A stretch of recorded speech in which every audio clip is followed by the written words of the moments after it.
Howdy everyone. With the conclusion of the 6th Call of the Abyss tournament, which, congrats to the winners, I patiently wait for which Hunter and Survivor cosmetic choices they're going to make, NetEase released a preview of their roadmap for 2023. Now, while we can expect a more in-depth look at future IDV content in the 2023 NetEase Connect, which is May 20th, these previews gave us quite a lot to look forward to and discuss. Like, a lot. So this video is going to be more focused on the new characters and the new map, but because everything was announced together, I'll touch on the other content a little bit. But let's start with the new characters.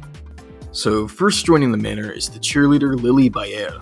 Now this name shouldn't be all too unfamiliar to the nerds like me who read the lore. This survivor bears relation to Count Barriere, an integral character in the background of this game. Count Barriere was the nobleman who organized the Moonlit River Park, including the grand event leading to the massacre that shut it down. This massacre being Joker's revenge against Sergei, and the rampage on the circus survived only by female dancer. Count Barriere also commissioned the Golden Cave mine in a nearby barren mountain, which exploded leaving only prospector Norton Campbell as a survivor.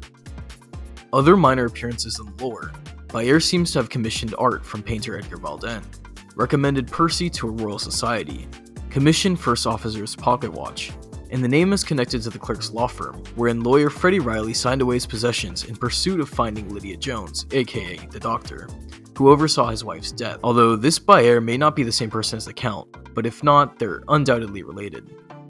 Therefore, Lily Barriere may be the daughter or descendant along a lineage of Barrieres. Either way, she's a part of the lineage very intertwined with the lore already. Now, as for her appearance and role, I could see her buffing survivors by cheering them on and containing hunters with distracting routines. Either way, I love her design and there's not too much else to say otherwise. Next, and my favorite, is the new huntress, the opera singer, Sangria. Now there's not too much to go off lore-wise with this character so far, but I'd be interested to see if her backstory crosses over with the musical likings of violinist Antonio, or even more so the composer, Frederick Kreiburg, of whom is taking the spotlight in recent story arcs. Considering the last anniversary event mirrored the L'Orfeo opera by Claudio Monteverdi, it'd be an interesting nod for this to be in her backstory, and perhaps connecting to those characters. As for her looks, I think she's a perfect balance of beauty and terror. Her weapon being a broken mask with this counterpart shadowy figure behind her is very eerie. I think maybe her operatic vocals will enthrall survivors toward her, whether forcibly or controllably, wherein she can then down them with a slice from her mask. Whether or not this shadowy apparition plays into her moveset, or more likely her chase animation, I just can't wait to find out. Lastly is the Aeroplanist Charles Holt. Smash. Susie! Wait, what was Susie? Again, nothing too in-depth lore-wise yet, but I wouldn't be surprised if his backstory includes Coordinator, given her training at an airbase and relationship with a young pilot. As for his abilities, the dude has a jetpack. I'm actually impressed at the anachronism of theming a jetpack in this time period, but I'd say they pulled it off pretty well. So with the new characters out of the way, we'll soon be able to play on a new map, the RaceCourse. As told by novelist Orpheus in the Ashes of Memory story, the Kreiburg RaceCourse was purchased by Manus Ducapay for his melancholy wife Mary Ducapay, aka the Bloody Queen, who allegedly committed suicide at the course, haunting it and causing its shutdown, and although abandoned, it will be the setting for the game between the journalist, novelist, entomologist, and composer in Ashes of Memory Part 2.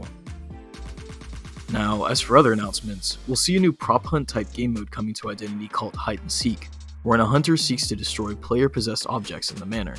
Sounds fun enough. Next, the return of the Danganronpa crossover with Part 3, which I'm super excited for given all the previous skins are going to make a return and I missed Monokuma the first time around. Now I've already made a Danganronpa crossover video before, so feel free to check that out. I won't speculate too much more on it otherwise, but I'm very glad it's back.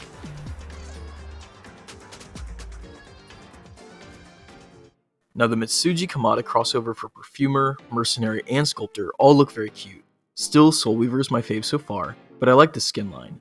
Now we finally know who Miss Rabbit is.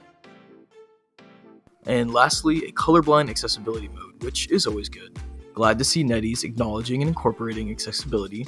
Hopefully their commitment to charity extends further as well. But overall, I'm thrilled for this new content in additions to IDV lore. While we wait for the NetEase Connect, tell me what you're most excited for, or if you feel these previews are lacking. I know some people think the new content is a little out of place, and I definitely see where that's coming from, although I feel like people say that for most new releases. I also agree that we need more really horrendous hunters, not just beautiful slayers, but I think Opera Singer has a complex and unique design warranting her addition. Now the survivors, I admit, they're plain, but I hope their abilities and cosmetics round them out enough, and I think they will. Anyway, thank you so much for watching, and happy hunting.